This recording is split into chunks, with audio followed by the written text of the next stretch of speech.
Goeiemiddag, ek wil net sê baie dankie vir die Here dat ek weer vanaand in die huis van die Here kan wees en vir my twee kinders wat vanaand saam met my is. Ek wil net vir julle ietsie lees, dit is nou nie die Bybel uit nie, dit is so 'n stukkie wat ek daar by die werk gekry het.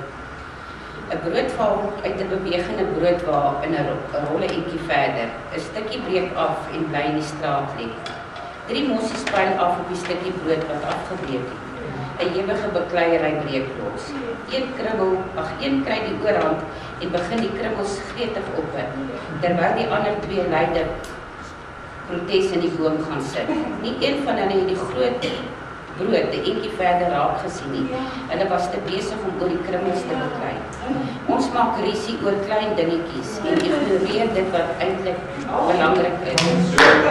Oor die nietighede word ons mekaar so kwaad dat ons kosbare verhoudings verbreek. Voordat ons oor krummels twis, kom ons kyk eers rond en sien die brood raak. Die krummel is nie die gevolge van die twistwerk nie.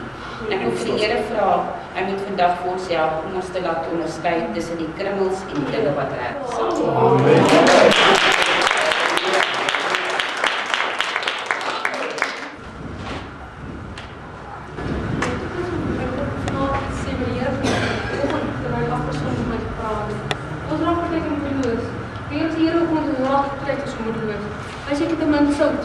As jy mens nie sout in jou liggaam het nie, dan kry jy krampe. As mens nie sout van die gees van die Here het nie, dan kry jy ook krampe en jy raak moedeloos.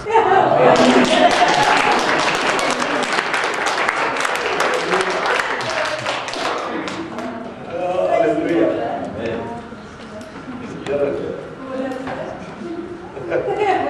Gees van die Here is allemaal wonderlik. Net voor die diens, by die huis, ek staan op. Ewe skielik kry ek 'n krampie agter my been. En ek kan nie beweeg nie. En ek weet ook die knie moet my goed reg maak met alles sewe seer. En ek staan met hierdie kramp en ek dink gedagte en ek bid Here, help tog net dat ek net kan wegkom. Suster is aan die kamer. Naderhand kry ek dit reg en ek begin so stadig op die bank loop. En ek dink nee wag, nou gaan jy eers kom byste want hulle sê as jy kramp het moet jy sout eet. En ek het 2 lepels vol sout eet en ek naderhand so moeg is sout nie. Nou loop ek jou krampkamer toe. En sê die suster, wat bekeer? Ek sê, nee, ek weet nie, ek het 'n hengse krampie agter my been. Ek gaan sit op berg en daar sit ek so rukkie, maar toe ek daar opstaan, dan die Here, is die kramp ook weg. So dit is dan wel wonderlik hoe die gees van die Here praat, ne? Dit is dan wel wonderlik. Prys die Here. Soos Emmy, ek is trots op jou, want jy is my bevestiging, dis my eerste sinnetjie waarmee ek begin vanaand. So loof die Here, ek sien die Here is hier in ons midde. Halleluja.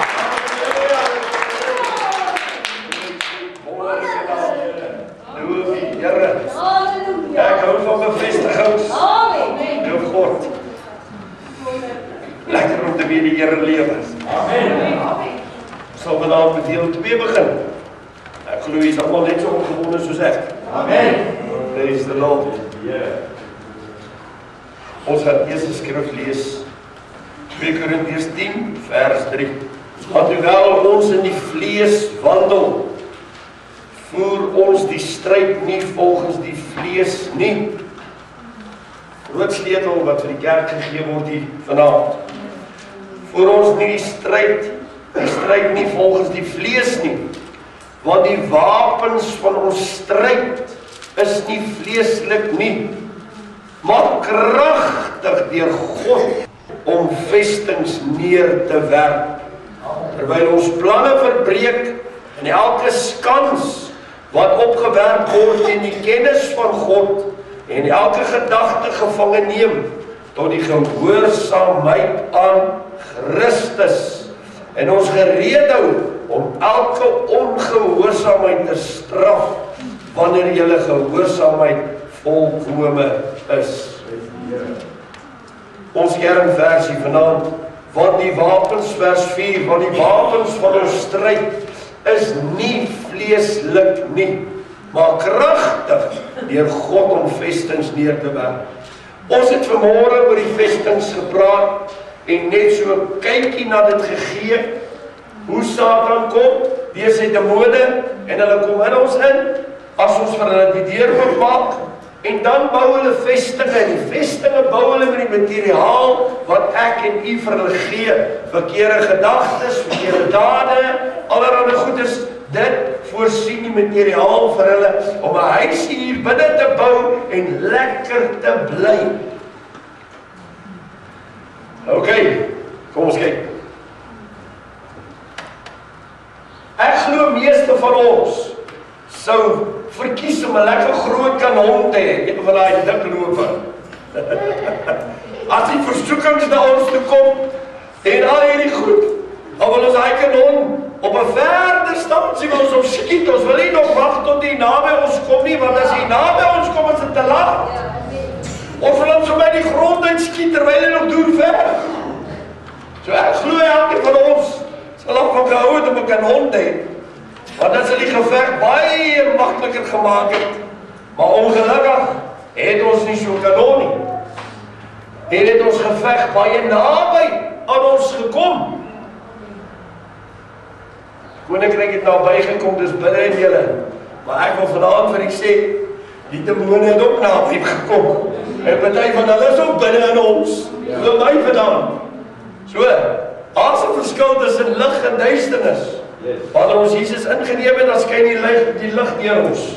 En daardie lig, as ons naby ons vriende kom, wat met verkeerde goed besig is, dan skyn die lig op daardie sondes van hulle, en nou, dan raak hulle geïrriteerd met jou. Hulle is nie meer lus vir jou nie, want die lig skyn op hulle sondes en openbaar hulle. So daarom verloor mens meeste van jou vriende, as jy by die Here uitkom, want die lig van die Here is te skerp vir hulle. Want hulle hou van die duisternis, dan vlug hulle dieper in die duisternis in. Ek het al my vriende verloor, toe ek by die Here uitgekom het.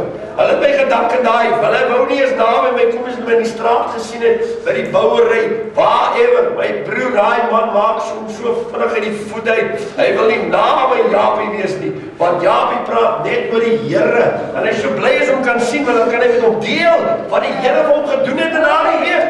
Nou ja, dis 'n dooie ou, en 'n dooie ou, hy wil niks hoor van wat lewendig is nie, want dit wat lewendig is, gaan omkeer dat hy sy sonde kan doen. Amen. So hy wil liewers niks van jou hoor nie, want as jy by hom kom, dan sê hy, maar my broer, die Bybel sê, jy moet nie so nie, jy moet nie so nie, jy moet nie so nie.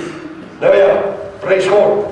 So, ons vyand is 'n persoonlike een, en ons wapens is geestelik, dank God daarvoor. Ons vyand is geestelik. Hy is nie fisies nie. Ek wil vanaand vir u sê, baie van ons dink, soos die suster sê, die stukkie brood val af en dan beklei almal oor daai stukkie brood. Nou ja, dit gaan in die huis van die Here presies dieselfde. Mense beklei oor gawes. Mense is jaloers op mekaar en afgunstig op mekaar. En die duiwel floreer daarop. In die tussentyd is daar 'n hele brood, Jesus Christus, wat daar vir jou en my is, om van te eet, soveel as wat jy kan, soveel as wat jy wil hê. Jy hoef nie te beklei oor die stukkie brood wat by jou broer is nie. Dit is 'n hele louf. En as jy van daai groot louf so. Amen. Gewone Jesus is gebore in Bethlehem nie. Bethlehem beteken die huis van die bakker. Hy sê ek is die brood van die lewe. Hy's gebak in die huis van die bakker. Maar wonderlik hoe God se woord werk.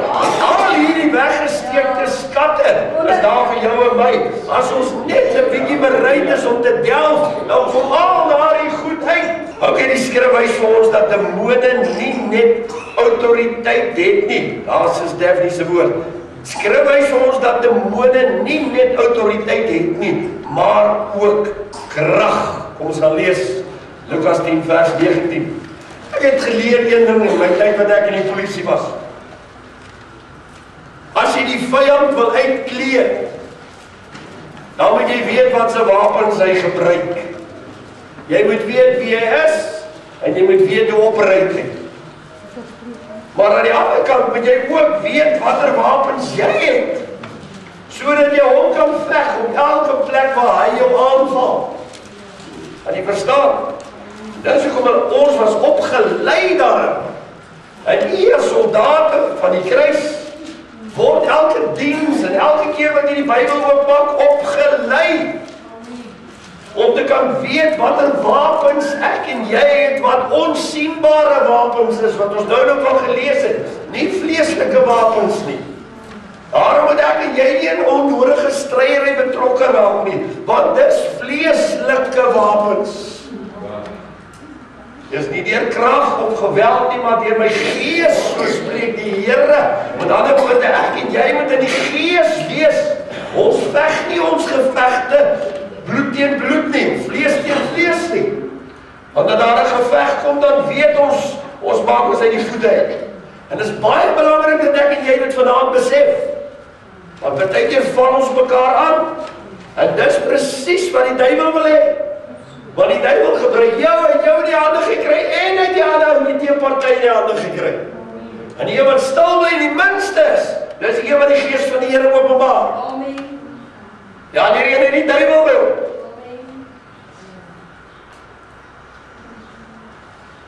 Nou is dit 'n bietjie stil. Nou is dit 'n bietjie stil. Lukas 10, 19. Kyk, ek gee aan julle die mag om op slange, wie is die slang? Satan, van die begin van die tyd af, was hy die slang wat hulle verlei het in die tyd van Eden. Ek gee vir julle mag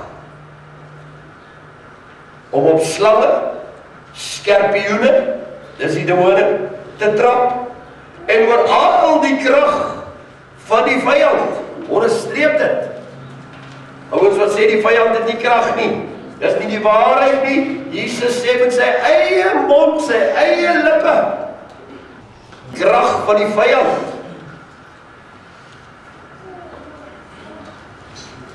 Ek wil nie sê nie leringe net so kyk nie. En dit net sommer so afvee nie. Jy gaan heel binnekort, gaan jy getoets word op dit wat jy vanaand leer. En as jy nie kennis neem vanaand nie, gaan jy die kortste end trek. Glo vir my. Die woord hier uitgaan, dan word ek en jy getoets op daai woord, nog voor jy by die hek is. So ek wil nie sê, dis 'n ernstige woord hierdie. Dan maak ons nou 'n grappie tussenin. Dis net om die atmosfeer te breek. Maar ek wil vanaand vir u sê, dis die ernstigste woord wat jy in die lewe nog gehoor het. Amen. Is hierdie woord. Amen. Die belangrikste woord wat jy in die lewe nog gehoor het, is hierdie woord. Amen. Kyk, ek gee aan julle die mag om op slange en skorpioene te trap. Waarvoor staan die voete van hierdie liggaam? Die bereidheid vir die evangelie van vrede. Is dit waar? Ja, amen. So hoe gaan ek die duiwel vertrap? Hoe trap ek op die slang se kop? Hoe trap ek op die skorpioene? Met die evangelie van Christus Jesus. As die ander manier nie, my broer. Jy kan hom nie met die hande veg nie. Die vredesevangelie. Met ander woorde, wat doen ek en jy? Ons is vrede-liewende gelowiges. En ek verkondig die vrede van Jesus Christus. Ons is vredemakers.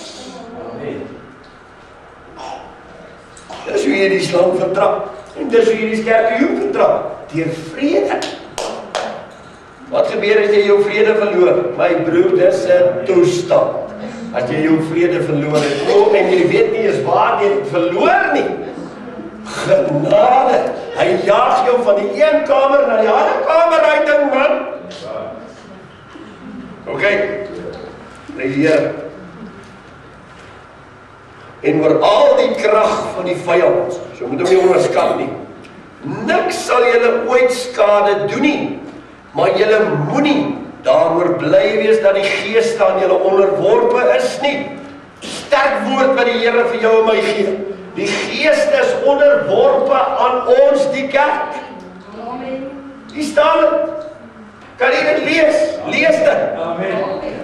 Maar julle moenie daaroor bly wees dat die gees aan julle onderworpe is nie. Jesus wat praat en hy sê, hulle is onder ons. Maar wees liewer bly dat julle name in die hemel opgeskryf is. Wat sê die woord vir ons hier? Ons moet ons nie besig hou met duiweluitdrywery en daai goed nie, ons moet ons liewer besig hou, gekruisigde lewe, sodat ons name in die boek van die lewe geskryf word.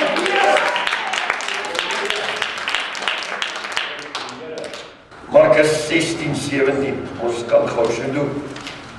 Net gou hierdie goed as agterheen gekry. Markus 16:17. En vir die wat geglo het, jy moet dit onderstreep, vir die wat geglo het, Jesus sleutel, ek en jy moet glo, vir die wat geglo het, sal hierdie tekens volg, in my naam sal hulle duiwels uitdryf, en met nuwe tale sal hulle spreek, slange sal hulle opneem, en as hulle iets dodeliks drink, sal dit hulle geen kwaad doen nie. Op siekes sal hulle die hande lê, en hulle sal gesond word. Wat 'n mooi belofte van Jesus aan die kerk.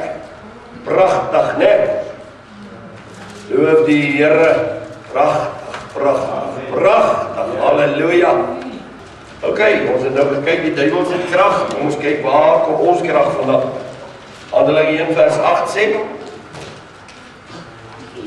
Laat sê.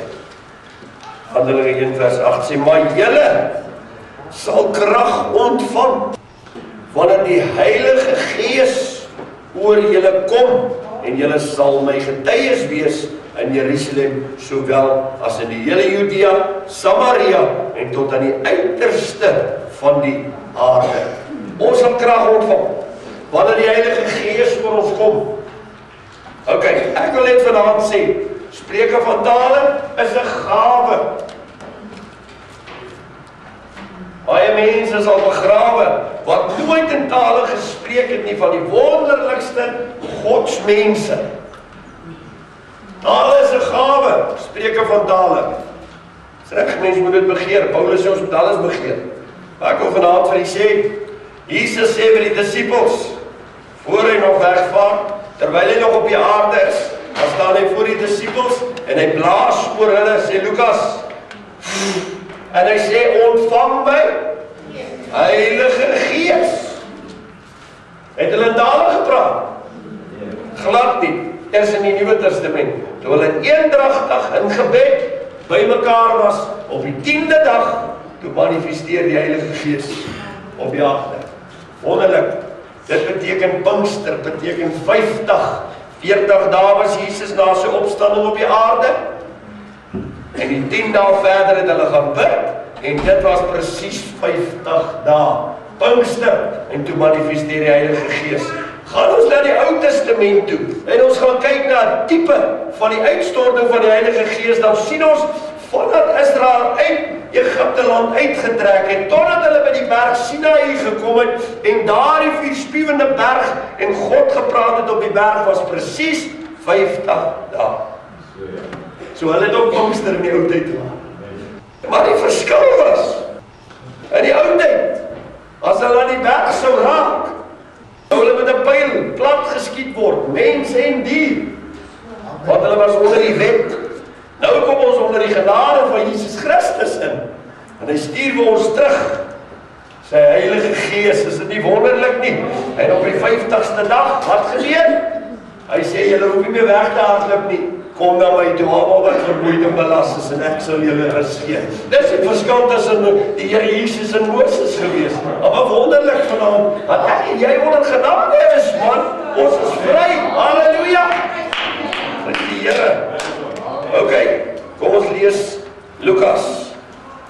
Ons het nou gesien, die krag van die gelowige kom deur die Heilige Gees wat ons ontvang.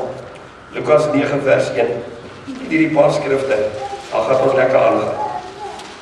Lukas 9:1. En hy het 12 disippels saamgeroep en aan hulle mag en gesag gegee oor al die duiwels en om siektes te genees. Nog 'n bewys dat die Here vir sy kerk die mag gegee om die duiwels uit te dryf en siektes te genees.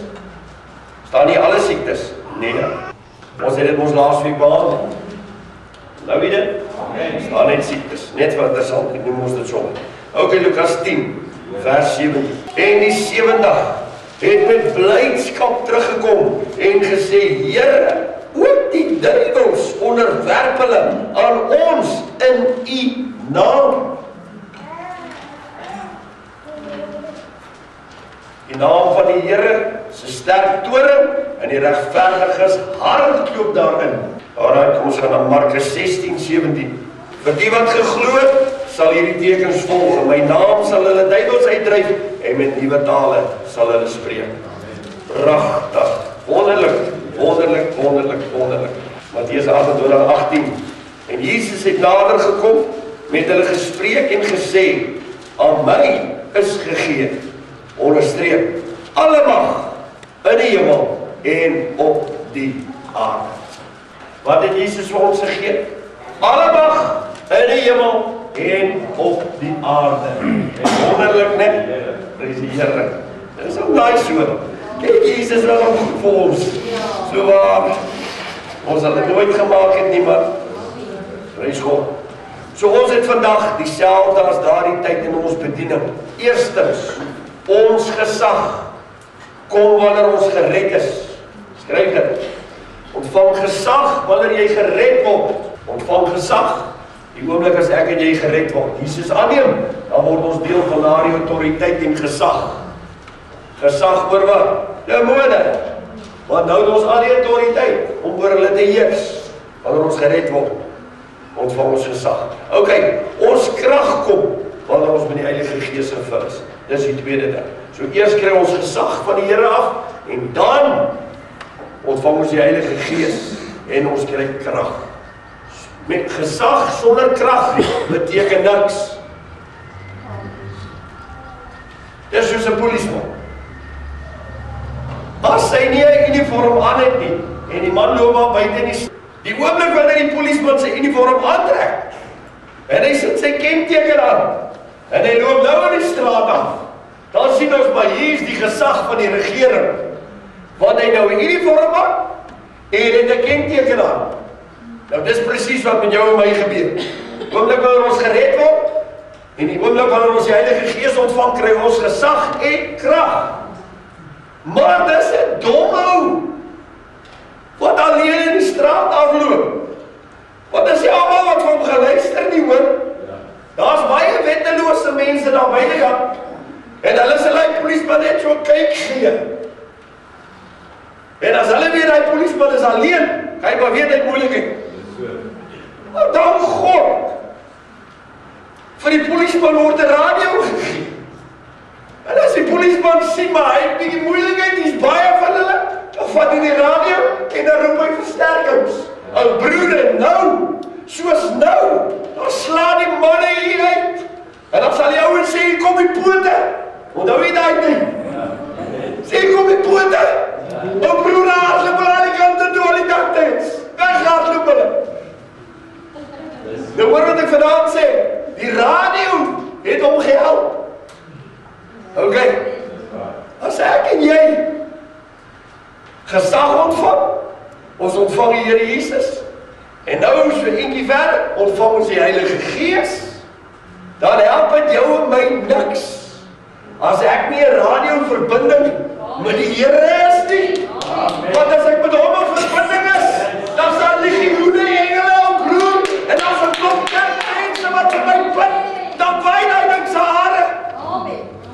Kan jy verstaan wat ek vandaan vir u sê? As ek dit nou nie op 'n ander manier verduidelik nie, is maar alhoewel kan dink om dit te verduidelik. Maar dit is, ek en jy kan nie op ons eie gesag steun nie. Ons moet onder die gesag van God inkom. En dan alleen het ek en jy krag teen die demone en die duiwels.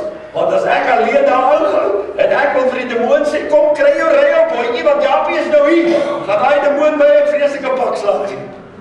Maar as ek daar instap en ek sê in die naam van Jesus Christus in die hemel, laat die God. Dit alles saam daai. Prys die Here. Nou ja, dis die radio wat die polisieman by my. Loof God. Kom ons lees Lukas 11:20. 11:20 sê, maar as ek deur die vinger van God die duiwels uitdryf, dan het die koninkryk van God waarlik by julle gekom. Wie ek nou gesien? In die dienste. Dan kom hy ma daarin, want sy vrou het op bekering gekom. Dan kom hy daar en wil hy die pastoor dres hoor. Hy wil hom 'n pak gee van sy lewe, groot manne. Dan kom hy daar in hy gange, tussen die stoele waar hy graspolle kom hy deur. Dan skree al af van die flappe agter by die tent, skree al. Maar weet jy wat? Op broer as hy so naby kom, hy man klim nie eens af nie man. Hy wag tot hy naby is, en hy klim hy agter die preekstoel uit. Eerste keer toe ek het sien, toe dog ek, wow, hier gaan 'n groot baan hier wees vanaand, so maar. Maar daai ons grootheid pastoor is maar klein. Hier gaan iemand pak kry vanaand, maar wie toe sy hand optel, die vinger van God, toe wyn hy duiwel. Halleluja. Dis die autoriteit wat ek en jy het. As ons glo in die Here Jesus Christus, dan alleen kan dit gebeur. Prys die Here. Ek vat nie sal om nie man. Jesus het nie alleen gevat wat 'n demoon gehad het. Nie lees die Bybel. Dit raak nie aan hom nie. Want jy het autoriteit. Jy gebied hom en hy moet gehoorsaam. Okay, prys die Here. Waar is hy? Vers 21. Jy moet dit nie mis nie. Wanneer 'n sterk man wat goed gewapend is, sy huis bewaak, is sy besittings in veiligheid. Kyk mooi, die Here praat hier van 'n demoon wat hierdie huis oorgeneem het en die huis bewaak en sorg dat daar niks anders weer inkom nie. Sê die Here hier, wanneer 'n sterk man wat goed gewapend is sy huis bewaak, is sy besittings in veiligheid. Maar as een hom oorval wat sterker is as hy en hom oorwin, neem hy sy volle wapenrusting weg waar hy op vertrou het en hy deel sy buit uit. Hy wat nie met my is nie, is teen my. Hy wat nie saam met my versamel nie, verstrooi. Wanneer die onreine gees uit die mens uitgegaan het, gaan hy deur waterlose plekke soek rus. As hy dit nie vind nie, sê hy, ek sal teruggaan na my huis waar ek uitgegaan het. Ek wil hê baie mooi kyk, dis hierdie demoon waarvan geskrywe word dat hy 'n sterk man was, in die huis gebly het. Maar dat daar 'n sterker man gekom het, is iemand wat gekom het met die autoriteit van Christus en hom uitgejaag het in die huis uit. Nou kyk wat gebeur toe hy uitgejaag word. Of 23, hy wat nie met my is nie, is teen my, en hy wat nie saam met my versamel nie, verstrooi. Wanneer die onreine gees uit die mens uitgegaan het, gaan hy deur waterlose plekke soek rus. As hy dit nie vind nie, sê hy, ek sal teruggaan na my huis waar ek uitgegaan het. En hy kom en hy vind dit uitgevee en versierd, maar nie gevul met die woord nie. Onthou hy skoongemaak uit die tempel nou. Maar as jy nie die tempel volmaak met die Bybel en die woord en gebed nie, dan kom hy terug en hy sien die huis is mooi, leeg en skoon. Kyk jy wat gaan doen hy? Dan gaan hy neem 7 ander geeste, slegter as hy self, en hulle kom in en woon daar, en die laaste van daardie mens word erger as die eerste. So, jy het een demoon nou in jou. As die demoon uitgedryf word, en hy kom terug by hulle, dan kom hierdie skrif, want God het hierdie goed geskryf deur sy Heilige Gees. Ek en jy kan nie sê, dis nie so nie. Dan kom hy terug, en dan kom gebeur presies wat ons nou net gelees het. 7 gaan haal hy wat sterker en groter as hy is, want onthou dat 'n sterk man gekom en hom uitgesit. So hy gaan haal 7 man sterker as hy is, so as die sterk man weer kom, dat hy 'n bietjie teenstand kan bied teen hom. En dan trek hulle terug, en nou het hy 8 demone in hom. Want onthou, ons het net nou gelees, hulle krag. So nou het hy 8 in hom. So, daar waar hy 1 gehad het, het hy nou 7 se krag bygekry, by daai een. Hoor jy vanaand wat ek vir julle sê? Julle ouens, ons moet versigtig wees. Ek gaan vir julle wys hoe gaan die goed in ons in. Ons sit hier, van ons het van hulle.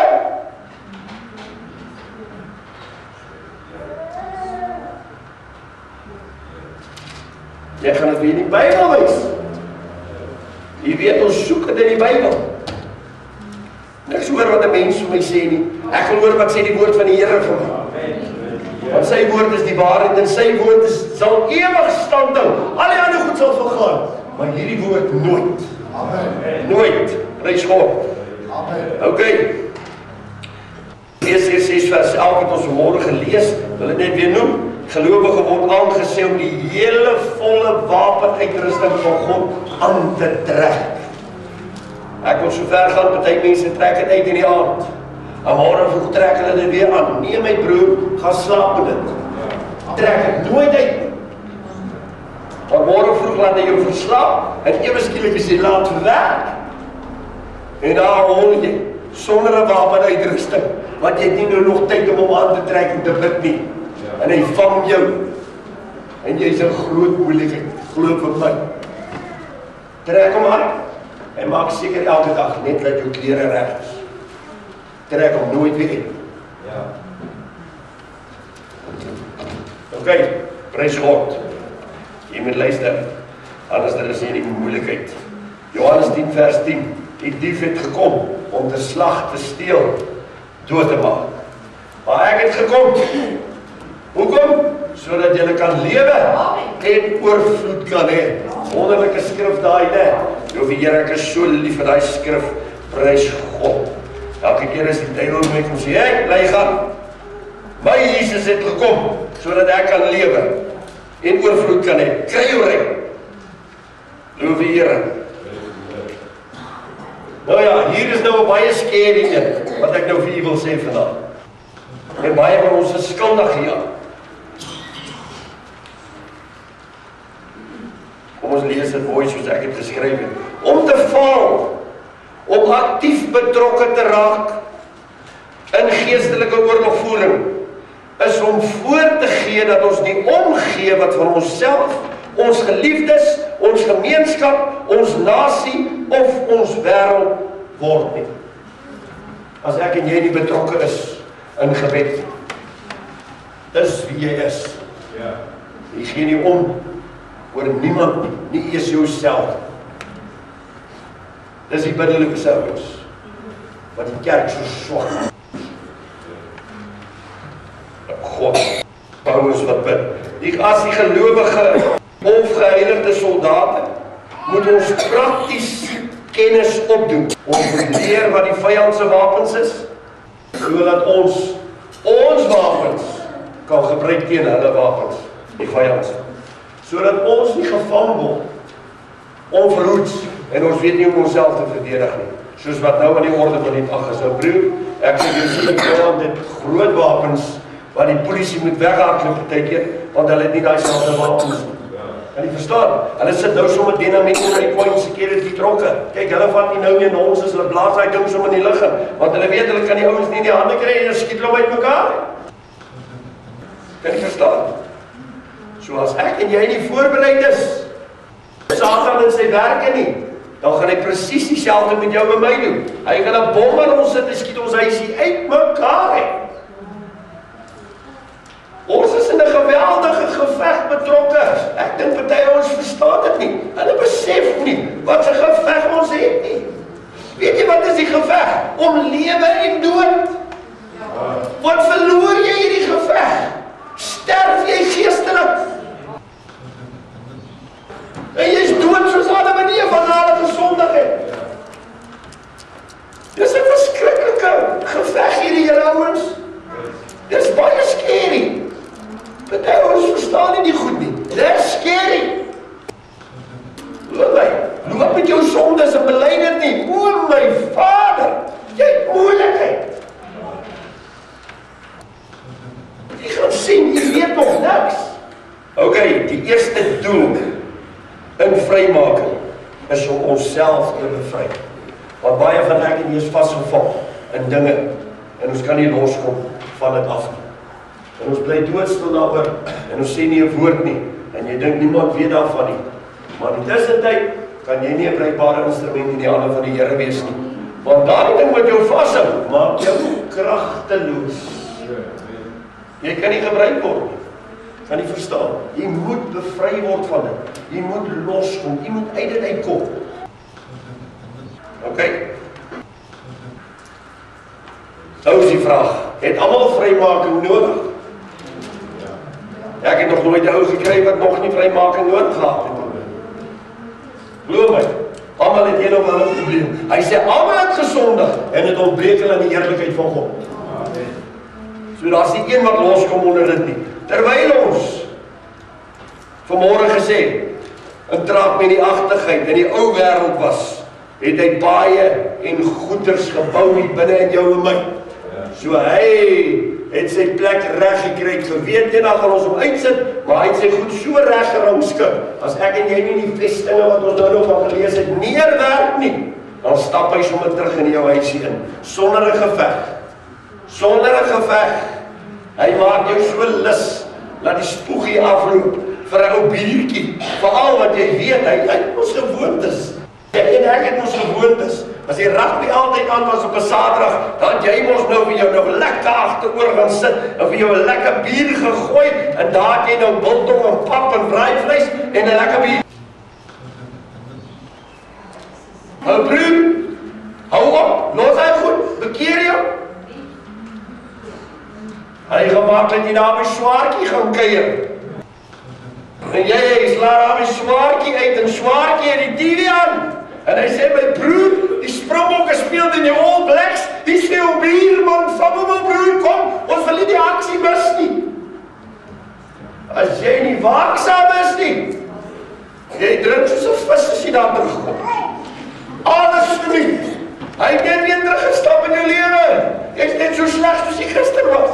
Skaam om kerk toe te gaan. O, genade, nou bly jy weg. Kan jy verstaan wat ek wil sê? Pas op vir gewoontes. Dis waar jy my in die hande kry. Ek het al langer opgehou rook. En as daar 'n bietjie moeilikheid kom by die werk, by die bouer, dan voel ek basis sigarets. Want jy is dadelik, as jy moeilikheid of probleme, dan steek jy maar dadelik 'n sigaret op.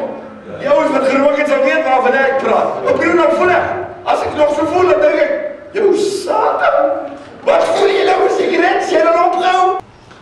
Kan jy verstaan wat ek probeer sê? Hy het daar baie gebou, die binne.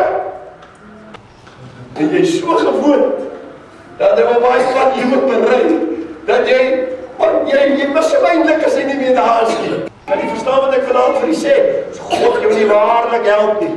As 'n demoon uitgedryf word, moet jou hardop uitdryf. Jy moet hom gebied soos Jesus hom gebied het. Wat het Jesus gesê? Kom uit hom uit! Amen.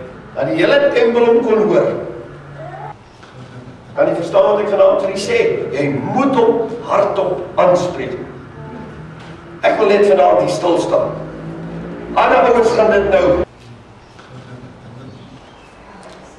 'n riglyn maak en sê, ja, maar jy moet nou elke keer die demoon hardop aanspreek.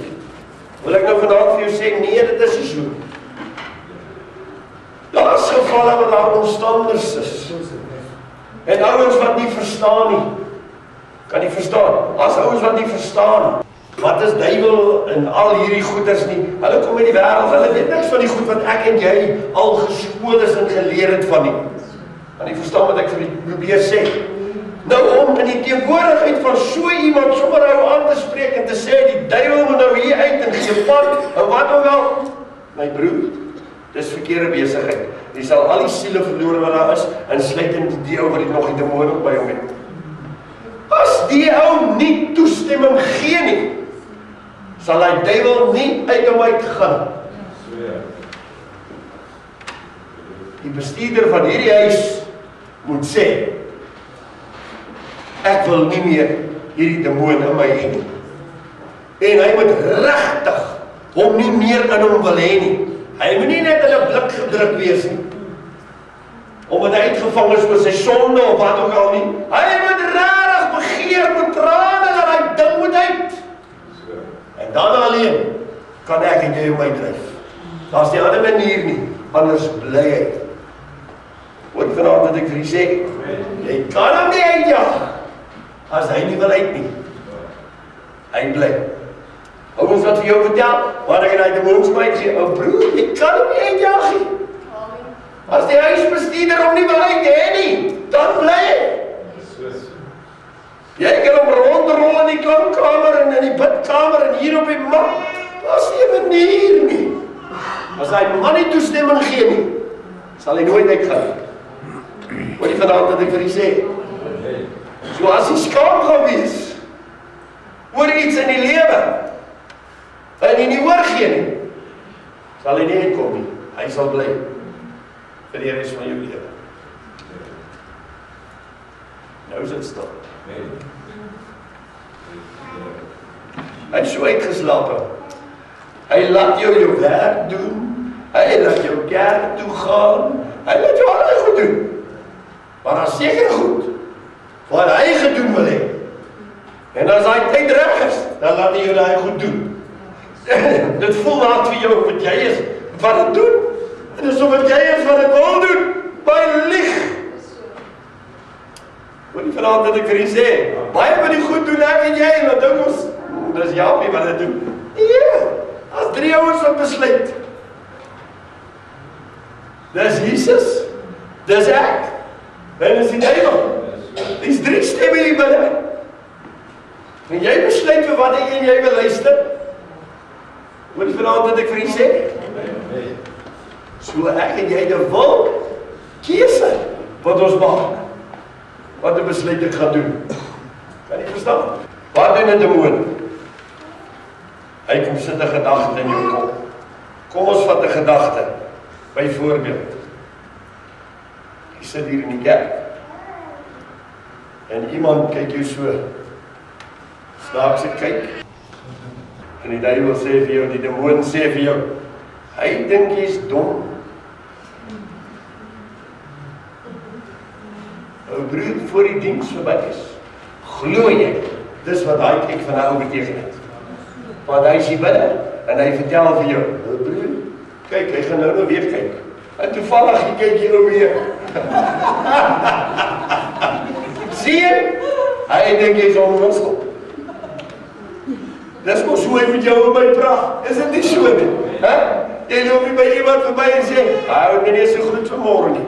Hy is so dikbek, ek wonder wat het ek nou weer verkeerd gedoen. Hy vertel vir jou. Nee, jy het dit gedoen en dit gedoen en dit gedoen. Hy lieg, hy is lenaar. Maar hy werk jou so op. Jy is so ongelukkig. Een broer die hele middag lê jy.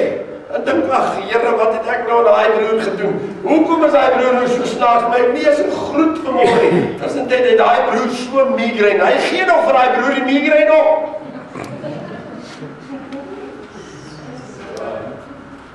Dis hoe hy werk. Hy is so slim en hy het so slaap.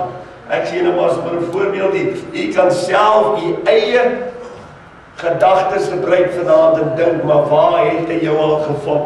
Weet jy waar vang hy baie? Op pad vakansie, halfpad Durban toe. Het jy die stoof afgesit? Het jy die stoof afgesit? Broer, ek het al gehoor, hulle draai om, hulle is amper in Durban. Hulle draai hulle om, hulle is bang die huisbrand af. Maar hy laat nie pad terug, om te kyk die stoof af is. Ja, dis hy. Dis hoe hy met jou praat. Hy kry jou om te gehoorsaam. En dan lê hy op sy rug, en hy skop sy voetjies in die lug, en hy hou sy maag vas, en hy lag vir jou. En ek en jy kan hom nie eens sien nie. Weet jy wat doen hy nog?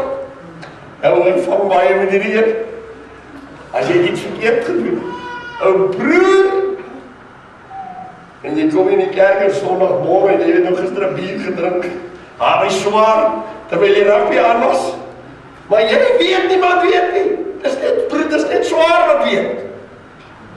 En jy stap in die kerk, dan sê hy vir jou, sy weet, En dan dink jy, "Sjerlik, het my vrou nog gepraat?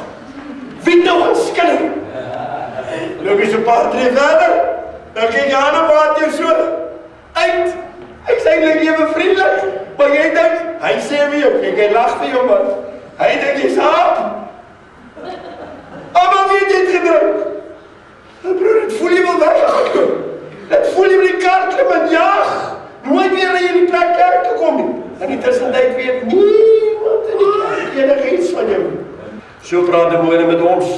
Gedagtes, dis mos die manier hoe hulle saad plant van veroordeling en suspisie.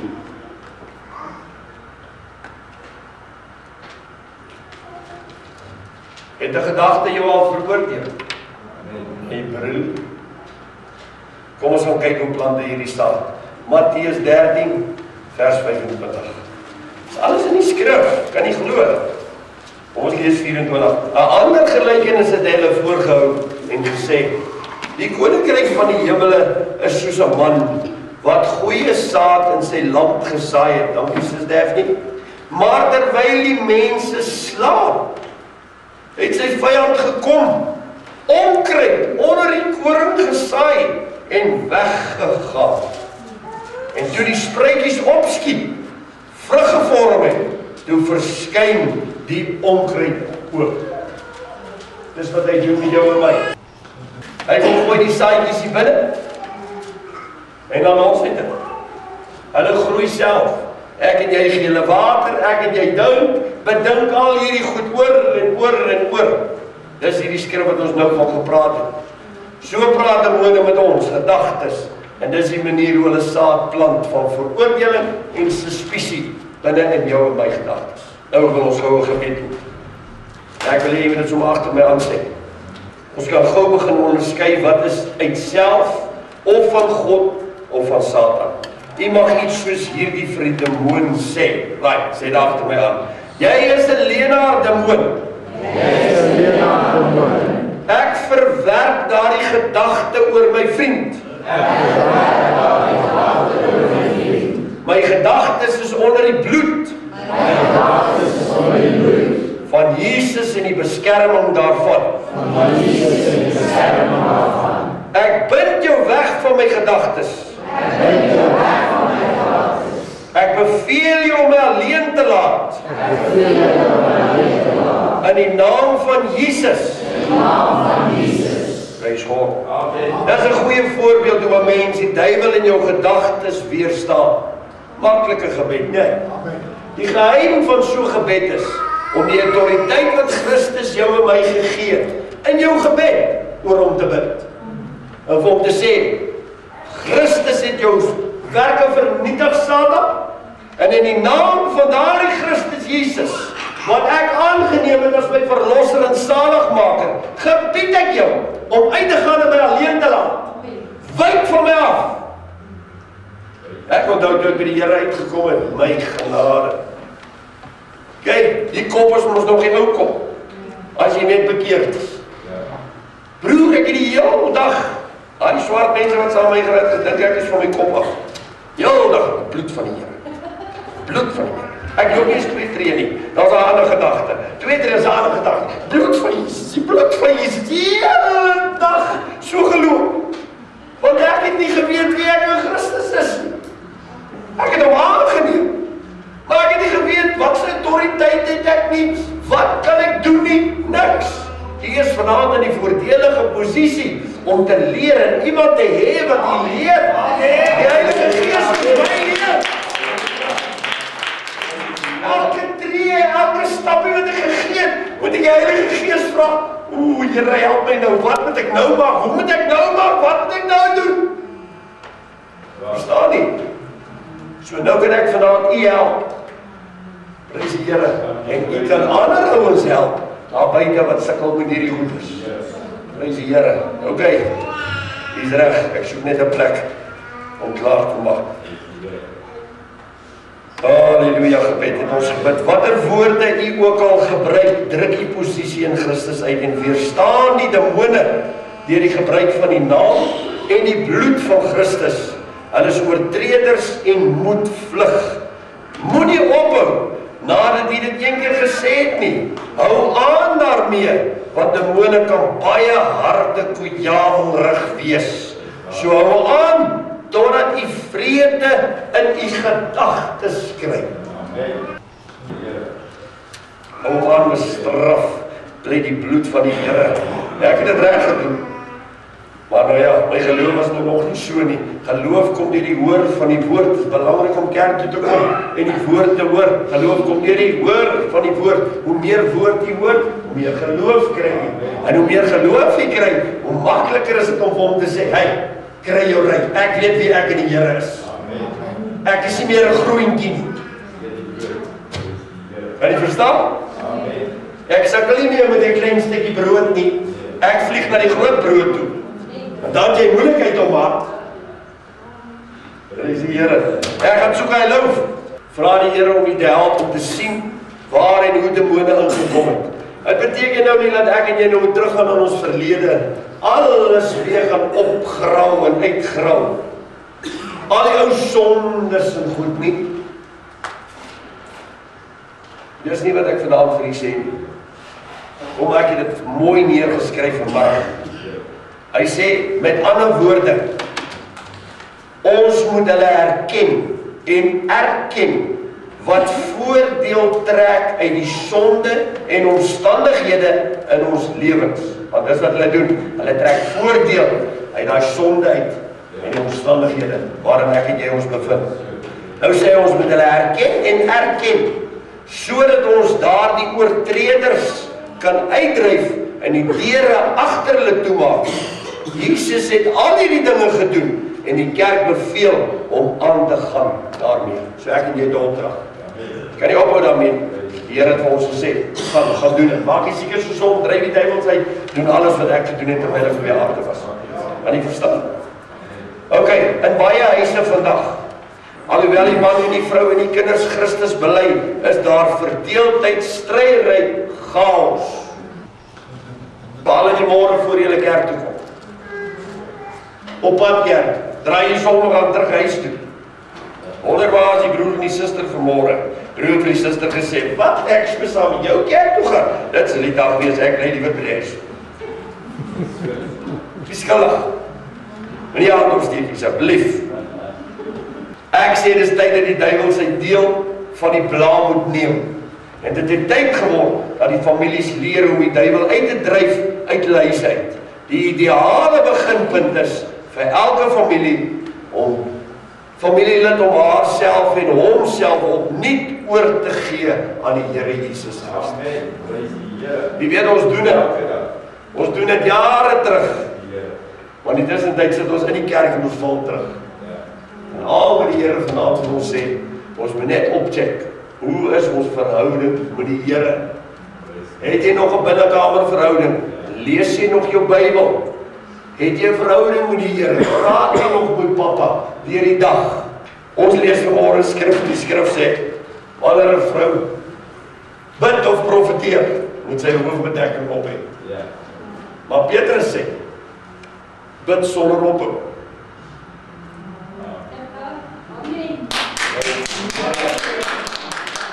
So met ander woorde, as ek hier in die gemeente sit, is ek 'n gebed. En daarom moet my hoed of my hoofbedekking al die tyd op wees. Die duiwel kyk juis vir jou. Jy is die eerste wat ek gaan raakloop. En sê, o, kyk, jy is nie 24/7 in gebed nie. Laat ek jou sommer looi, hier om die draai. En as jy jou kry, is jy die vetste kinderstorie wat daar is. Hy het jou strik gestel, man. Hy is ons teestander hierdie ding, man. Partyhuise het groter probleme. Nie alle lede in die familie is gered nie. Party kan teruggeval wees en geen belangstelling hê om enige geestelike dinge nie. As daar net een in die familie 'n brandende begeerte het vir die huis om gered te word, wat kan dan gedoen word? En ek het nou vir een. Ek weet nie, sal ons nie stop? Volgende sondermôre aangaan of maak ons hierdie ou klaar? Kom, wat sê julle ouens? Steek julle arme op as julle wil ek met hierdie stuk klaar maak. Prys God, ek is trots op julle. Dis die Here, kom, ek gaan vir julle storie vertel. En ons gaan hierdie vrou sommer, kom ons doen maar Jane, Suster Jane. Dan het dit dalk niemand van toepassing nie. Maar nou, dit werk nou vir al twee kante. Suster Jane, sy man wil nie die Here dien nie. Hy sit by die huis. Elke keer as hy wil kerk toe kom, dan skree hy gaan verskriklik te kere. En hy's kwaad en daar's vreeslike argumente. Hy drink vreeslik en hy dom. En hy's besig met pornografie. Maar hy wil nie hê sy moet kerk toe gaan.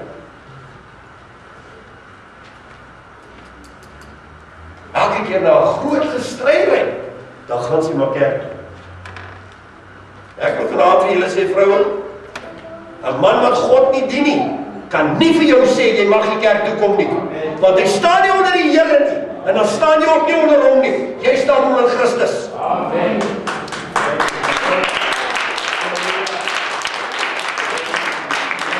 Dis wat die Bybel sê.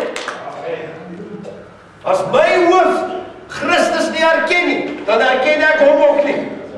Ek erken Christus. Hy's nou my hoof. Dit reg so, verstaan jy iets mooi? Amen. Prys God. Amen. Okay. Haar kinders is al so bevrees. By die skool is hulle half teruggetrokke.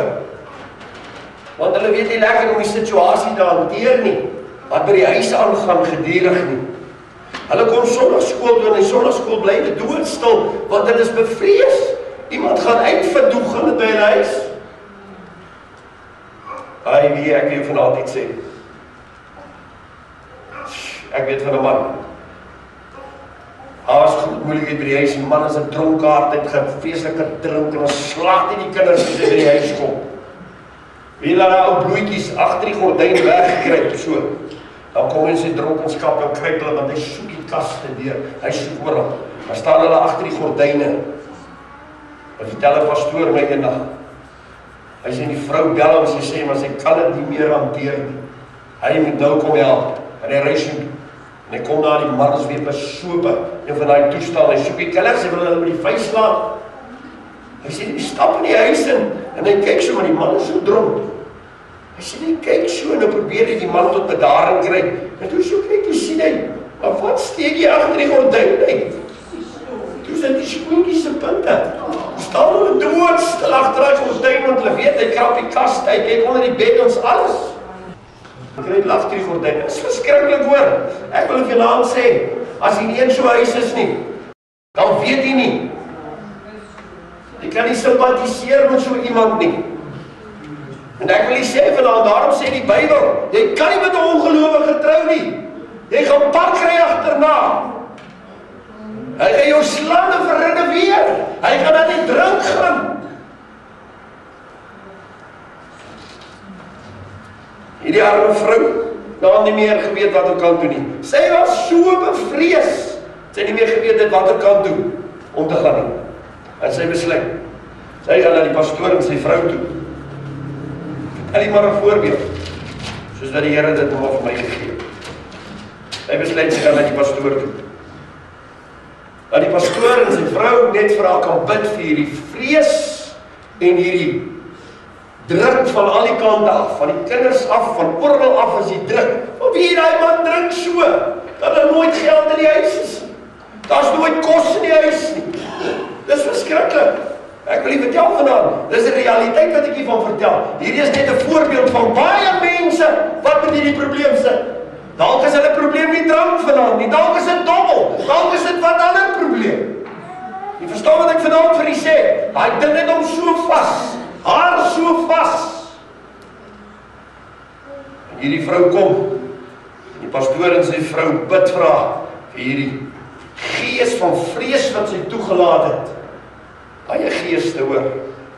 Maar God se woord sê, hy het ons nie 'n gees van vreesagtigheid gegee nie, maar van krag en liefde en selfbeheersing. So ek en jy het reg om my gees uit te drywe, want sy gee toestemming vir dit. Okay. demoon van vrees word uitgedrywe, die demoon van depressie en verdrukking word uitgedrywe en die vrou is los. Maar sy is nog steeds in dieselfde environment. So hoe lank vir daai ding om nou net weer terug te kom? Kan jy verstaan wat ek vanaand wil sê? OK. Maar daar is 'n manier. Voor ek by daai manier kom ons gaan lees 2 Korintiërs 4 vers 3. Laat ons in die Bybel kan sien wat staan daar.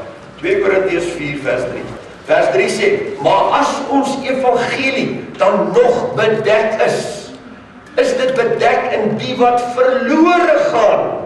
Naamlik die ongelowiges in wie die God klein gee van hierdie wêreld die sinne verblind het.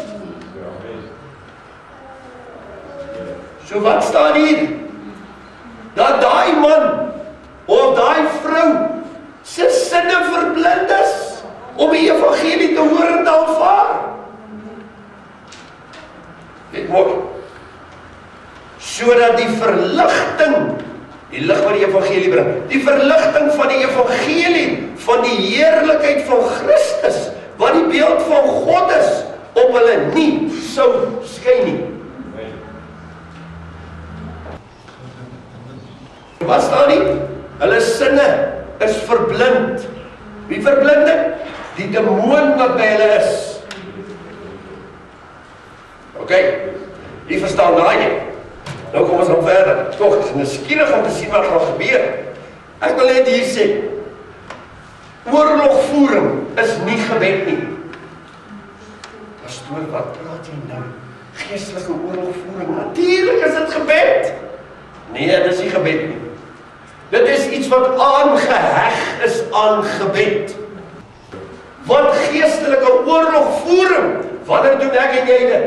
Wanneer ons 'n demoon uitdryf, en wanneer ons dit gebruik, die autoriteit en die krag wat klaar daar gestel is deur Christus vir jou en my. Ek het jy hoef nie vir dit te bid nie. Ek het dit. So hoe moet ek nou gaan bid en vra wat dit? Ek het dit. En omdat ek dit het, kan ek dit toepas. Kan jy vanavond verstaan wat ek probeer sê? Ek hoef nie te gaan bid. Here, kan ek nou maar hierdie duiwel uitdryf nie? En Here het my die autoriteit gegee, gesê, gaan en gaan doen dit. So dis wat ek vir julle probeer sê. Wat is geestelike oorlogvoering? Dit is teen die duisternis en die owerhede. Maar Christus het hulle klaar verslaan en hy het vir jou en my die autoriteit gegee oor hulle, om te heers oor hulle. So ek moet nie nou gaan bid nie, dan glo ek nie dat ek die krag ontvang het om oor hulle te heers nie. Kan jy verstaan? Baie van ons bid en ons gebede word nie beantwoord nie, want dit kan ook nie. Die Here sit daar met 'n frons in die hemel en dink, wanneer gaan hierdie ou bykom in die lewe? Dat jy nie goed vir my gegee, nou bly my vir nog vra.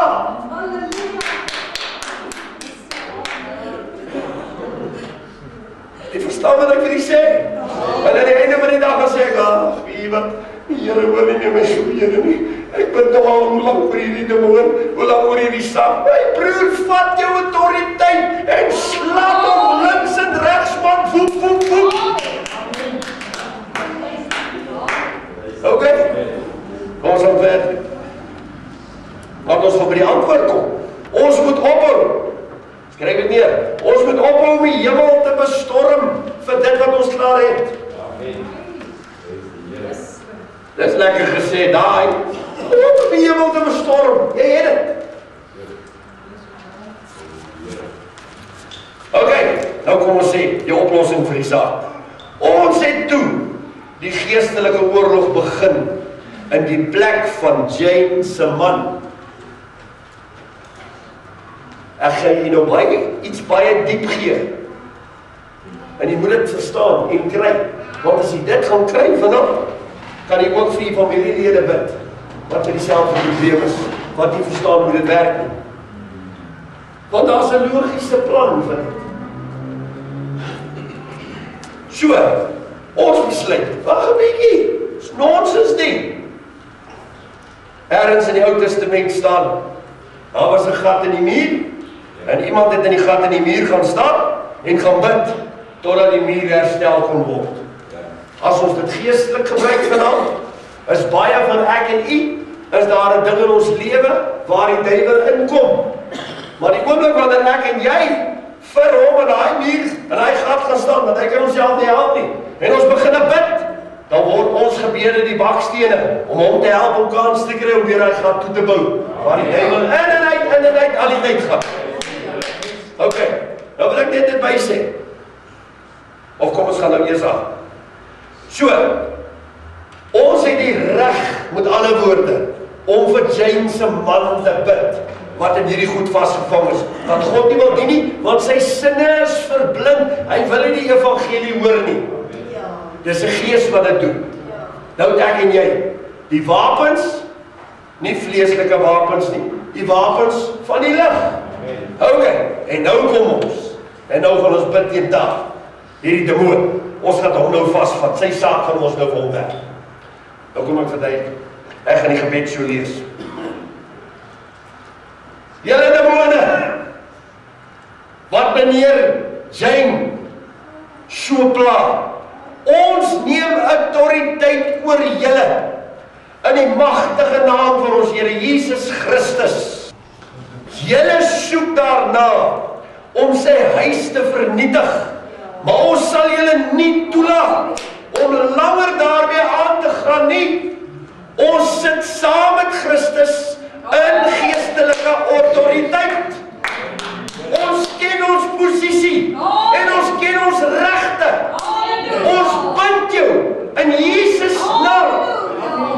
Neem julle hande van sy lewe af. Laat los sy wil. Dis die belangrikste. Laat los sy wil. Sy wil om die Here te dien. Dis wat hulle vashou. Dat hy nie die Here wil dien nie. Sleutelwoord. Laat los sy wil. Dat hy vry kan wees om Christus aan te neem as sy redder. Nou ja, die getuienis van hierdie ene lei binne 'n paar weke het meneer James heeltemal verander, 'n nuwe skepsel in Christus Jesus, uit 'n nuwe geboorte en die dooping van die Heilige Gees ontvang. Sy wil was vas. Hy kon nie sy eie keuse maak nie. Maar kan jy dit doen? Ons kan hom losmaak in die Gees. Paulus sê, gaan 'n barensnood, so bid hy.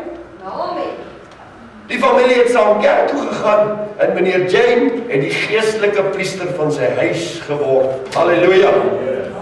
Nou ja, belangrik, ons sluit af met dit. Belangrik, ek wil net hier sê, ek wil nie die idee skep dat alle geestelike oorloë in dieselfde situasie so vinnig gaan eindig. Elkeen verskil van persoon tot persoon. Ek weet van ouens wat al maande voor gebid word op hierdie manier, hulle het nog nie losgekom nie.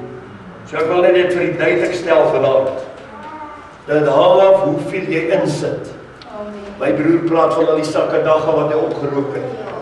Ek wil nie sê, daar moes sakke vol gebede gegaan het van daai broer, van ander woorde af, sodat hy sy wil kon terugkry, om 'n besluit te maak om God te dien.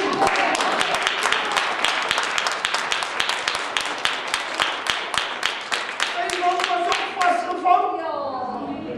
Maar dan God Paulus wat bid man, en sy wil losmaak, in die naam van die Here Jesus. Ok, onthou, geestelike oorlog namens iemand, baie belangrik dat hierdie goed verstaan, namens iemand anders kontroleer nie die wil van daardie persoon. Hy het nog steeds sy eie wil. So al maak ek en jy sy wil los, as hy die Here nie wil dien nie, dan sal hy hom nie dien. Dat wil ek net duidelik maak vir u vanaand, dat u dit verstaan. Ek en jy kan sy wil losmaak, dat die demoon hom nie vashou en hom verblind in die lig van die evangelie nie. En ons laat hulle hande afhaal van hom af. En nou het hy sy eie wil terug. En hy kan sy eie keuses maak.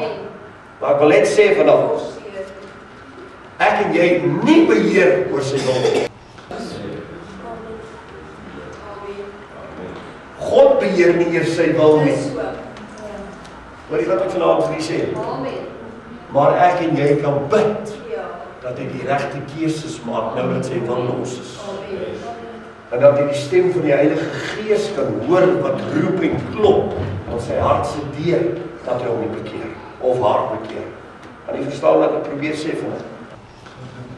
Ons gaan in dieper volgende week en die week daarna kyk. Alkoholverbinding, nikotien, al daai goed is geeste wat by mense is. Maar ek en jy kan daai mense help om los te kom. Okay. Ek wil net, net dit sê. As die geleentheid nie reg is om hardop met 'n demoon te praat nie, dan moet ek en jy uit ons gees uit met hom praat. Want uit hierdie gees uit van ons, hierdie innerlike mens wat met die gees van die Here gemeenskap het, uit daai gees uit, het ek en jy net soveel krag sonder om die woord te spreek, as om die woord in my gedagte te spreek, want onthou, hulle leef in die gedagtewêreld. Hy hoor jou. Hy leef in die gedagtewêreld en daarom kan ek en jy sonder 'n woord ombid. Wie is al vasgedruk in die nag? En dan sê jy is 'n nagmerrie, maar jy het by die Here uitgekom. Dan druk hy ding jou vas, dan wurg hy jou. My broer, laat die lewe voel. Dit gaan alles uit jou uit. En jy kan nie jou mond oopmaak om 'n woord te sê nie, jy probeer. Daar kom niks uit nie. Maar in jou gedagte sê jy die bloed van Jesus. Die bloed van Jesus. Die bloed van Jesus. Dan los jy jou. Is dit die waarheid? Ja man, hy het my hoeveel keer probeer vasdruk. Broer, die bloed van Jesus, dan waai sy hare as hy het. Prys God, ek wil net gou kyk of ons klaar afgesluit het die. So demone word nie uitgedryf nie, maar hulle krag word gebind vir 'n seisoen lank. Onthou dit. Dit word nie vir altyd gebind nie. Net 'n seisoen. En jy weet nou nie hoe lank is daai seisoen nie. Kan 'n week wees, kan 'n dag wees, kan 'n maand wees, kan 'n jaar wees. So ek en jy moet weer bid. Wil dit nie net los nie? So ek en jy moet weer bid.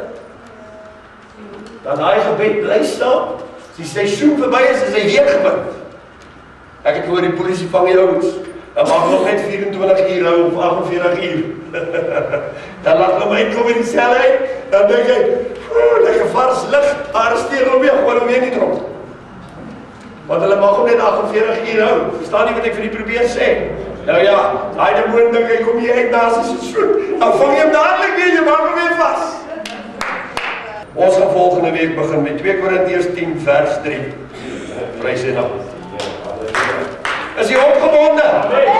Hey man, jy goed verstaan, dan weet ons mos. Ons stryd is nie teen vlees en bloed nie, maar die magte en die owerhede van die duisternis. En ek en jy leer die autoriteit van Christus aanneem. Want ons is actually sê, party van ons is papbroeke, lyk dit vir my. Ons bid nie vir ander ouens nie. En terwyl ons al die wapens van die lig het om te bid en ander ouens los te maak. Jy sal hoor 'n ou sê, ja, hy het teruggeval, hy broer het seer gekry in die kerk, hy sit by die huis. Is dit 'n moon wat hom by die huis sit, man? Hy het gelieg vir daai broer. Gaan in jou binnekamer en maak hom los. Laat hy broer sy wil het om terug te kom kerk toe. Loof die Here.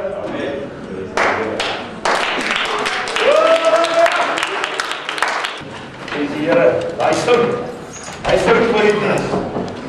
Die weer kerk kom jy net soek net die sout voor. Hy sout voor. Prys God. Ek is so los, ek wil net voorlangs.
Vader. Dankie Here vir die huis van vanaand. Dankie Vader. Wat ons kon geleer het, dat U met ons kon gepraat het. Here, daar is soveel wat ons moet leer by U voete. Maar ek weet O Vader, hierdie dinge kan werklikheid word. As ons op ons knieë gaan, Vader, by U voete. Halleluja. Daarom bid ek vir krag, Here, van U af. Dat ons daai vrede en liefde in ons harte kan hou. Dat ons demone sal kan werk. Dat hulle sal weet daar sê teen God en dit is. Halleluja. Ek dank U vir ons woord om dit waarheid te maak in elkeen van ons harte. Halleluja. En dat net daar sal wees dat ons die naam kan groot maak daar waar ons sal gaan. So bid ek vir ons familie en vriende wat nie hier is, die Here. Laat julle sal optel. Laat julle sal vasstel op daai krag en liefde.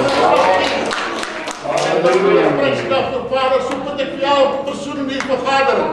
Dat julle sal seën met ons sal gaan. Dit my gebed in Jesus naam. Amen. Halleluja. Broers, susters, ek het nog altyd baie dank om die huis van die Here te kan wees. Verbly julle in die Here. Verbly julle altyd in die Here. Sê Here, al voel ek down, al voel ek moeg, al voel ek moedeloos, al voel ek bitterloos. Halleluja, al voel ek siek, voel op my liggaam stikken en altyd die Here loof.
Beide gelede wat ek uit my tak uit gehaal is, as gevolg van die feit dat die tak nie kan presteer, as gevolg van die ekonomiese omstandighede, en ek moes Port Shepstone toe gaan, en van daar vanaf het hulle verander, hulle het Helweg toegestuur, en sommer in die week, laasweek het hulle vir my gesê, dis nou warm daar, en ek kan vandag vir die Here, al die lof en die eer gee, dat my terugkom vir my gesê, dis die 184 takke wat daar is, en 3600 skep vir my ons in hierdie streek.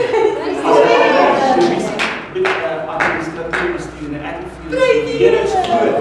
En al die Halleluja.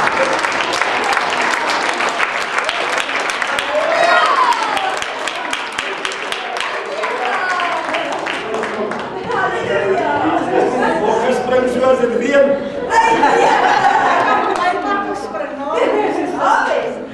Ek so bly dankbaar net vir die huis van die Here te wees. Julle weet, die Here sien 'n mens raak en dit is nie so nie. Daar waar ek by die werk van my broer is 'n geweldige druk. In die oggend 8:30 moet ek by die bank wees en dan moet hierdie broer van my nou te kry om klaar te ontbyt en klaar te alles moet ek moet ry 7:15 moet ek ry en na Rebelleerhuis toe en dit is 'n vreeslike geveg op die ander. En die Here bewerk het so omtrent 'n maand of miskien 6 weke terug. Toe kon hulle nie meer die checks vir ons klein maak. As ek nou by die bank inkom, weet almal, die leeskisse checks moet hulle dadelik gee. Hulle betaal dit en uit 'n reëling, dan gaan dit nou dadelik deur na Total toe, laat ons die parafin en die diesel gaan laai. En die Here maak my daar 'n deur oop, dat ek nie meer nodig het om 8:30 te ry vir die checks nie. Ek gee hom al die eer daarvan. Toe ek nou nog gedink, in die nagte slaap ek nie. Eers het Therese nog my laat op sy by my bly, dan staan sy in die nag op en ek sê, ek bekommer, ons het 'n nagwag, maar vir hom nou die nag alleen te gaan, die honde te gaan toemaak, dan moet sy terugkom. Dan moet sy nou vir 1 uur en 'n half of so wag, dan hang af wat laai hulle. As die trok vol is, gaan dit so met 2 en 'n half ure. Dan bel hulle nou weer as hulle ou kyk die trokke sou klaar gelaai, die honde moet nou oopgemaak word, dan moet hulle weer gaan na Bella of gaan kamer toe. En terwyl ons wag vir die trok in die nag slaap ek nie, dis partykeer 3 uur in die môre 4 uur met die trok in. Want ek is al die tyd onrustig. Omtrent nou 14 dae. En ek praat so met die Here, ek is daar in die parafine die pomp van die toukret gebreek. Kon ek vir 14 dae so rustig slaap. So sien die Here elke tyd en is Vrydag op, ons kry die Donderdag nag parafine. En ek sê nader aan vir die broer, nee, ek gaan nou maar lê, want ek weet nou nie laat van die parafine nou vannacht. En ons drywer, hy is nog ouder as ek en hy ry daai trok, so hy is nog baie meer moeg as ek. So die Here het vir hom ook 'n ruskans gegee. En ek gaan lê toe en ek word wakker, ek sê nee, ek weet nie waar is die trok, dit is al so laat, dit is al so laat, dit is al so laat. En ek raak weer in die slaap en ek word wakker hier by 4 uur se kant. Niks nie, ek staan op, ek staan so 4:30, 4 uur, of laat maak meer my wakker, maar gaan ek nou maar afsondering doen, anders te kry ek die tyd. Hy het nooit ingekom, ek kantoor, hy sê, ou missies, ons het alweer nie parafine. So toe kon ek Vrydag dag op deurgaan, maar ek weet nie vandag nie, maar ek het nou gerus, die Here het my ruskans gegee en ek gee hom al die lof vir die eer.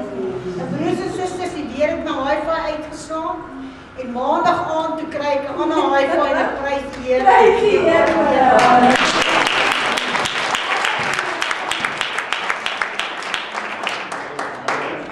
Ek is vanaand baie dankbaar vir julle baie jaar.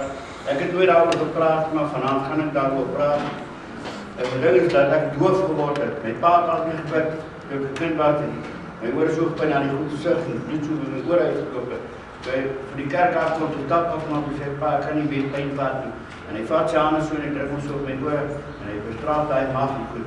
Die ander weg vat sy al hy mos en sy hande vat. En toe my oor daar gesond geword, maar toe word ek doof. Toe kon ek glad nie so hoor nie. Nou toe ek net vir die werk was, ek praat nie met hom, hoor ek hulle nie. En later kan ek vir die oortoets en verskil met daai goed op my ore. En terwyl ek so loop en ek vat eendag gaan ou en gaan 'n trek vat. En toe die trek vat, en daai ding het verlore, daai hoorstuk verlore gegaan. Maar ek hoor die volk sing so pragtig en mooi daar in Island. En ek dink nou hoe kan hulle dit verwys dan daar mooi so mooi sing. Ander tye hoor ek hulle nie, maar hoor ek hulle van daar so mooi. En toe by die huis kom en die mense praat met hoor ek alles. En na toe ek die ding wat ek oor uithaal om te gaan neersit, kom ek agter die ding is weg. Die Here daai ding het ek oor uitgehaal, ek hoor ek nou tot vandag toe kan ek duidelik hoor en ek hoor nie elke ding wat die Here vir my gegee het. En ek is dankbaar vir die Here wat hy gedoen het in my lewe. Maar die dankbaarste ding wat ek vir my hele lewe het, my moeder is nie meer daar. Maar ek is dankbaar dat ek opgevoed in die werke van die Here. Al was dit met 'n roeler wat ek mee getugtig was. My ma, die woord van die Here sê, tugtig die een wat jy liefhet, dat sy siel moet gered word. Daar dank ek die Here daarvoor. Ek is geleer om in die huis van die Here te wees.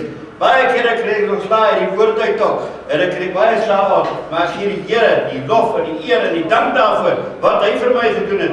Kan ek baie dankbaar wees vir die Here wat hy gedoen het. Ek prys hom en ek dank hom vir hom. Halleluja, prys sy naam.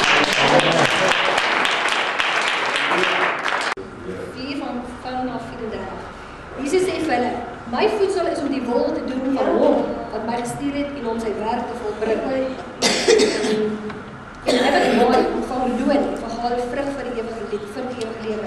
So die saaier en die maaier saam bly kan wees.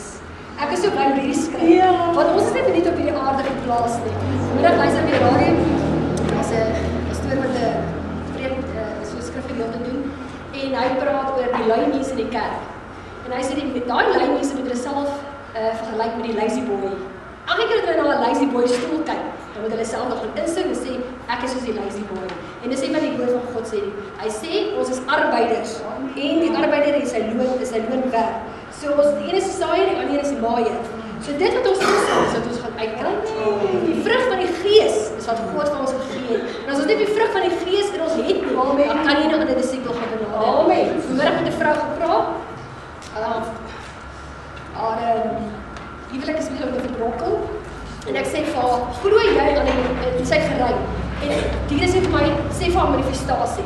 Want sy het nog goed klaar gepak, sy wil op pad vat.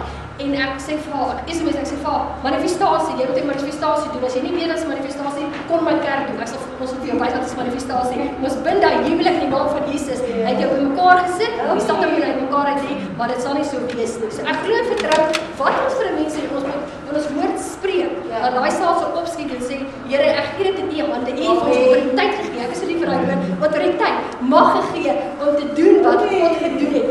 Ons hoef nie hier saam kettinge rond gesleep word saam met demonie. Ons het vanoggend opgestaan en ons het ons vry saam gemaak. Nou dit is 'n pad wat ons vorentoe loop en sê, Here, ek doen wat die Vader my geleer het om te doen. En die wil doen van hom wat my gestuur het en om sy werk te volbring.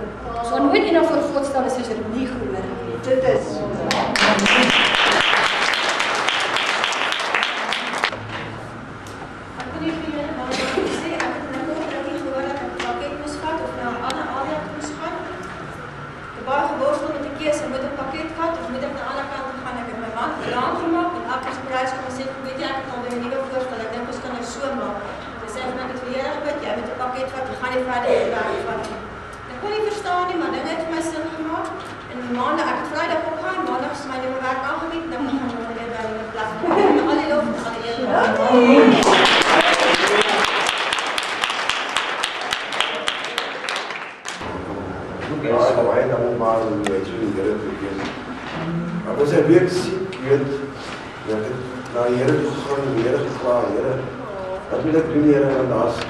daar's net een God, ons kan nie twee God hê.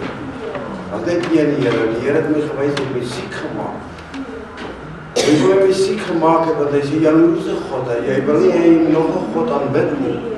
Ek het sakke en sakke dae opgeloop dat ek nie vanaand dit sê. En dit is waar ek weer siek geword het. Ek kon dit nie gelos het nie. Vanaand die Here ook gesê baie dankie want die Here is wonderlik. Ons het net een pad. Dis die jou pad. Kan nie 'n ander pad loop nie. En ek is baie dankbaar, Here. Weet terwyl ek die sakke dae opgerook het, die meisie saam met my dit geëet. So daar's net een wonderlike Here. Dis Jesus. Hy kan jou gesond maak en hy kan jou siek maak.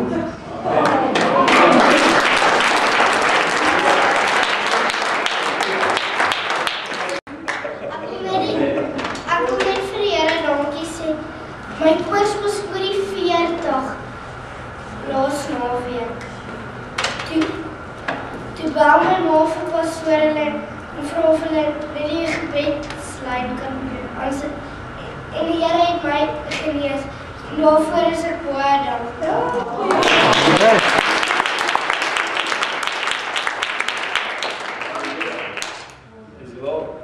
Ek wil ook net met 'n dankbare hart sê dankie vir die Here dat hy altyd besig is met ons lewens. Vanoggend was ons op pad kerk toe, suster hier so vir die bakkie gery. Sy het al die kinders opgetel. Ek sou by die karretjie gekom het. En dan sal ek my vir broer Michael opgelaai het, want ons gesê ons sal dit draai maak. En toe by daai karretjie kom, is daar niks lewe in nie. So min lewe is wat in hierdie dag buite is. Daar was eers 'n klik geweest. En gewoonlik as suster kerk toe kom en sit sy haar selfoon af. En ek weet nie hoe my selfoon te antwoord bring. Te operate nie. Was hy my Woensdag of iets het sy my gewys op Nathan se foon hoe om die knoppies te druk. En vanoggend soek ek daai foon, toe daai kar nie was vat nie. En ek kom deur op daai foon na die suster toe en haar foon lei en sy tel haar foon op. Wat sy nooit doen is sy werk is. Ek wil net wys hoe beheer die Here is. En sy spring toe in die bak en sy kom terug en sy kom raai vir my en my. Amen. Vanmiddag toe haal ek daai battery uit. Hy heeltemal uitgekoop. Daar's niks in daai battery oor. Daai kar staan sonder 'n battery. Maar die Here is in beheer. Hy sal sorg dat daai ding weer terugkom en hy kan hoor sal hy kar weer loop. Ek gee hom al die lof en die eer. Dankie Jesus. Halleluja. Amen.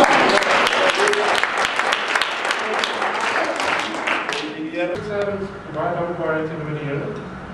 Ek wil sê baie keer van Here, ek vertrou U, U gaan my antwoord. Dan wag ek. Later raak ek ongeduldig en sê Here, ek het hier nog 'n vraag, antwoord my, gebeur niks. Gisteravond, terwyl ons nou klaar maak vir bid hier, sê ek my man, ons gaan nou op 'n spaar van James om iets te doen, dan sit ons op 'n plek. Ek het nou aantrek, dan ek sê Here, my pa maat die stem so gehoor. Ek wil dit ook hê. Ewe skryf die antwoord vir my. En dit het vir my gesê, wow. Jy bid baie keer nie, jy soek 'n gawe. Hoor sy stem. En jy al die gawes kan toepas. Maar dat is, ek gaan vir jou sê, sê wanneer om wat te doen. Net om sy stem te hoor. Maak nie saak wat die gawe is, al dink jy, dit is, niemand het vir jou gesê, die toegang tot dit. Hy vir jou sê, hy gaan jou, jy moet daai ding gaan doen. Hy sê jou leer om dit te gebruik, want hy gaan jou toegang gee tot dit. Net omdat jy gehoorsaam was aan